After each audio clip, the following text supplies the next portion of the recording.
Hey, everybody, and welcome to another deep dive with us. This time, we're going to be looking at work breakdown structures. Ah, yes, WBS. WBS, exactly. And, these are something that you hear about all the time in project management. And we're really excited to kind of dig in a little deeper today. We've got some great excerpts here from the Project Management Institute. It's their practice standard for work breakdown structures.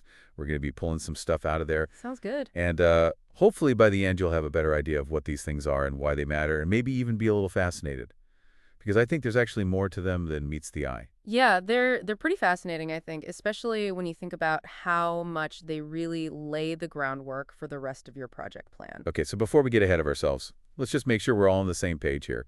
What is a work breakdown structure? What are we even talking about? Yeah, so it's basically a hierarchical decomposition. So you're breaking it down into all the deliverables that you need to achieve your project objective. Okay, so it's not just a list of tasks. No, it's definitely focused on outcomes, tangible outcomes. So for example, if you were building a car, you wouldn't just say, install the engine on your WDS. It would be engine fully installed and operational. Okay, so we're talking about the finished thing, the deliverable. Exactly, yeah. Got it. So why is that so important? Why not just list out all the tasks? Well, when you structure your WBS around deliverables, it helps you in so many ways. So think about communication. If you have this well-defined WBS, everyone involved knows exactly what needs to be delivered. So that's everyone from your team members to your stakeholders to your sponsors. So right away, you've got everybody on the same page. Exactly, yeah. No more like vague expectations or crossed wires. Exactly. And it even helps you. I don't know if you remember this part from the source material, but it can even act as like an early warning system for potential problems. Yeah, tell me more about that.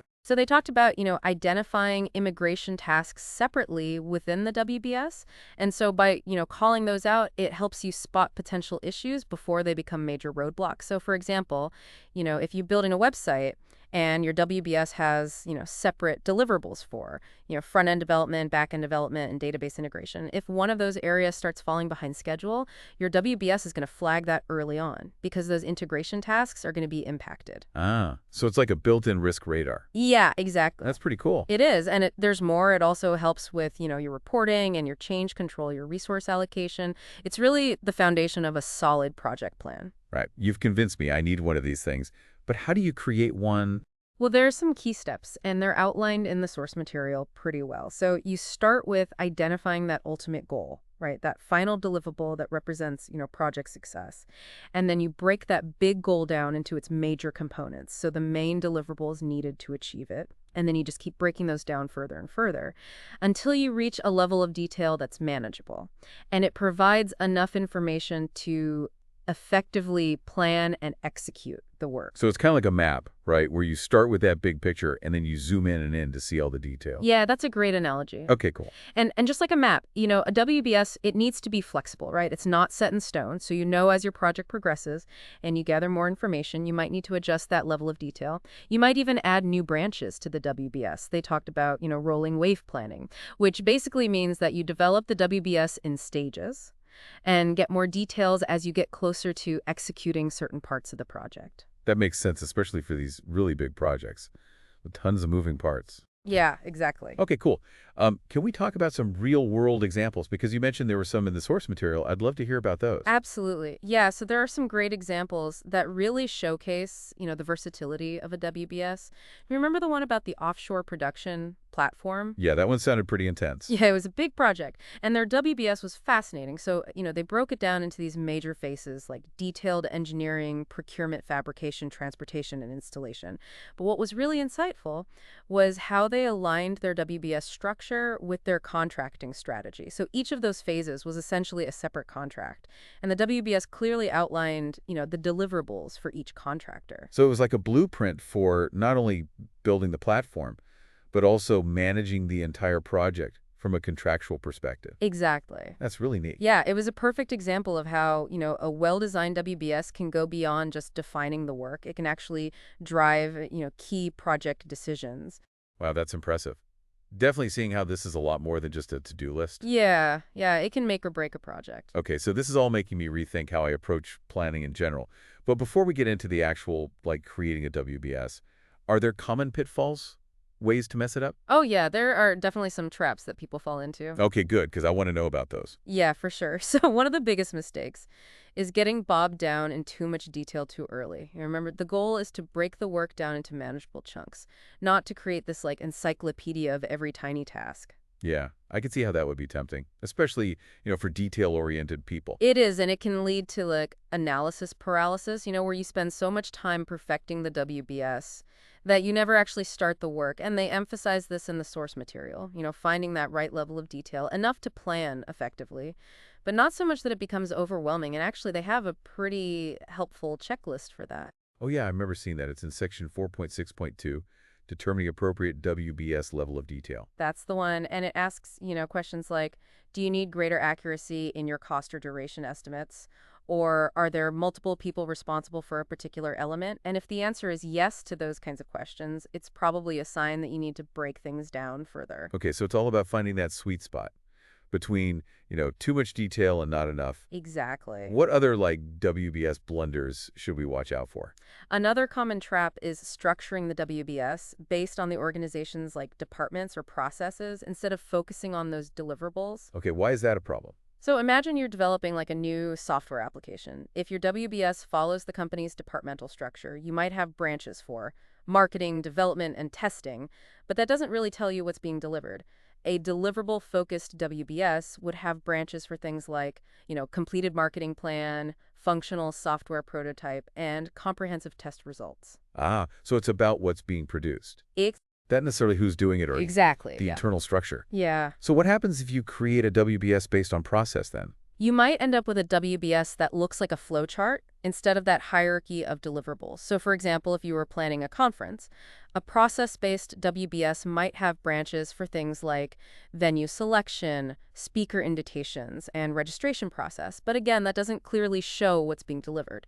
A deliverable-focused WBS would have branches for things like secured conference venue, confirmed speaker lineup, and operational registration system. Ah, okay, I see what you mean. So deliverable focus structure. Got it. Anything else? Clear communication and roles, that's a big one. A WBS isn't going to prevent all miscommunication if those responsibilities aren't clearly defined. And the source material highlights, how a WBS can help with this, especially when it comes to like managing interfaces between different parts of the project. I remember they talk about that refinery turnaround example. Oh, yes. Can you remind me what they were talking about there? Yeah, so they emphasized how the WBS for that project linked specific work orders and activities to equipment IDs. So this ensured that everyone involved knew exactly, who was responsible for which piece of equipment. And it really helps to avoid confusion and potential conflicts. Yeah, it's like having this detailed map that shows not only the destination, but also who's driving each leg of the journey. Exactly, yeah. That level of clarity is essential. Cool. Okay, so this is all starting to make sense. But can we take a step back for a minute? Because we talked about the why, we've talked about the what, but how do we actually do this? How do we actually create a WBS? Where do we even begin? So as I mentioned before, it all starts with that ultimate goal, that final deliverable. So let's say you're planning to launch a new product. That final deliverable might be product successfully launched. Okay, and then what? Do we just like brainstorm everything that needs to happen? Not quite. The key is to break that big goal down systematically. So you might start by asking yourself, what are the major components of a successful product launch? And this could lead to top-level deliverables like product development complete, marketing campaign ready, and sales channels established. Okay, so we're creating these big, like high-level chunks first. Well said. And then you keep asking that question, what needs to be in place for this to happen for each of those deliverables? So for example, under product development complete, you might have sub-deliverables like design finalized, prototype built and tested, and manufacturing process defined. Okay, so it's starting to look like that family tree again, Yeah. with deliverables branching out from each other. Exactly. And remember, WBS development is iterative, so you don't have to get it perfect on the first try. It's meant to be a living document that evolves as your project does. Makes sense. I feel like I'm really starting to get this. But before we get too much further, can we talk about some of those key considerations that they talked about in the source material? Because I remember they had some points about involving the right people and maybe leveraging existing resources and stuff. Absolutely. So, creating a WBS is rarely a solo endeavor. You want to involve, your team members, especially those technical subject matter experts who really understand, the work involved. Right, get input from the people who are actually going to be doing it. Exactly. What about the existing resources you mentioned? So instead of starting from scratch every time, consider, looking at WBSs from similar projects that you've done in the past. You might be surprised how much you can adapt and reuse. Oh, that's a good idea. Yeah, and don't be afraid to use those like pre-built templates or examples that are provided, in the source material. They can be a great starting point, especially if you're new to this whole WBS creation thing. Okay, this is a lot of great information. But I'm starting to feel like my brain is getting full. Can we just pause for a sec and recap some of the key takeaways, Oh, of course. just to make sure I'm following along? Absolutely, yeah. Let's step back and review. What stands out to you as the most important points? I think for me, the biggest thing is that a WBS, it's so much more than just listing tasks. It's this powerful tool for communication and risk management and overall project success. Yeah, I completely agree. And it really comes back to those deliverables, that focus on those tangible outcomes. That's what makes it really effective. Yeah. And we talked about, making sure that it's structured based on those deliverables, not, organizational silos or processes. Exactly. And remember those common pitfalls we talked about, like getting lost in the weeds with, excessive detail, not defining roles and responsibilities clearly, and forgetting to leverage those existing resources and templates. Yeah, those are definitely traps I could see myself falling into, so it's good to be reminded of those. But I'm also curious about something. We've been talking about WBSs, mainly in the context of, these big complex projects. But could this approach be useful for smaller, more everyday things? That's a great question. And it brings up a really interesting point. Those principles of a WBS, they can totally be applied to all sorts of things, even outside of like traditional project management.